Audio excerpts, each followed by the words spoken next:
Today we're talking about opening matches in pro wrestling, the curtain jerker. Believe it or not, one of the most important matches on any given card. So how do you do the job justice?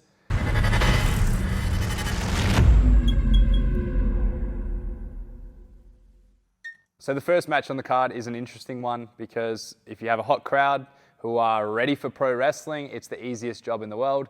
And if you have a tough crowd who need to be educated, it can be quite tricky if you're not approaching it in the right way. Now, the structure of pro wrestling cards will change from promotion to promotion. In some, it's more linear in that they work up towards the climax for the main event. And in others, it kind of flows more like the chart of a narrative or a story where, you know, you have your moments of action and you have your moments of downtime and you're constantly building up to that main event. But either way, the opener is the scene setter. This is where you show your audience what professional wrestling is. Or better yet, what is the promotion's brand of professional wrestling? If you're enjoying these videos and want to support me in making bigger and better content just like this, make sure you head over to my worldbeaterwrestling.com Patreon.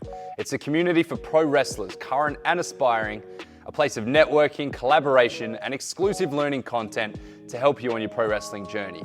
Anyway, back to the video. Now, before I seem like a hypocrite with everything else I'm about to say, yes, sometimes opening matches can be one of the biggest matches on the card. I'm thinking Bret Hart, Owen Hart, WrestleMania 10, 20 plus minutes, huge backstory, lots of drama, but those instances are few and far between. Where they are best appropriate is when you have a card that has perhaps 3 or 4 major matches. You know, you might have your main event, you might have a massive match before intermission, you might have a massive match after intermission, or even in that semi-main event spot before the main. So then where do you put the next biggest match or one of the other top matches? And the opener is a great place to do it.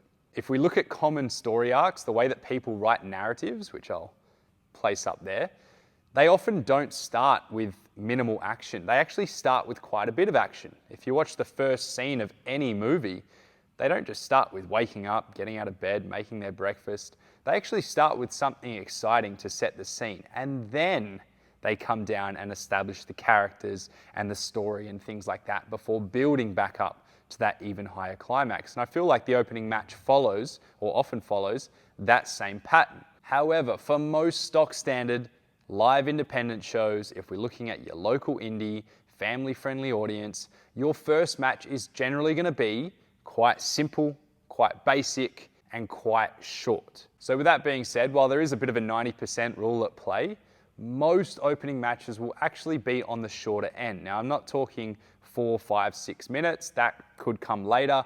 I'm talking anywhere from perhaps 7 minutes to 10 or 12 minutes. And I did a little bit of research. I was looking at a lot of top opening matches throughout wrestling history, and many of them went around about this time frame. We don't want any wasted motion. We don't want long drawn out heat. We don't want a lot of downtime or a lot of stalling. We want to give this crowd excitement. We want to teach them what professional wrestling can be. So although it's good practice to minimize your false finishes if you are the opener or really any match on the card that isn't the main event or pre-intermission match, it doesn't mean you have to minimize the action. The moves can be exciting, the moves can be big, but keep the drama quite light.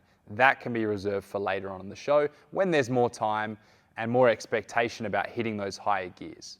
And lastly, coming back to what I said about showing the crowd what professional wrestling is, you want to have very distinguishable heel and babyface characteristics. You want to show that story. Keep it simple, but make it obvious. And I know that a lot of bookers at this level always look at which match on the card has the most obvious heel versus babyface dynamic, and that's probably the best choice for the opening match. So keep all of those things in mind. The opening match really is a critical match because if you get it right, you set the show off on the right foot.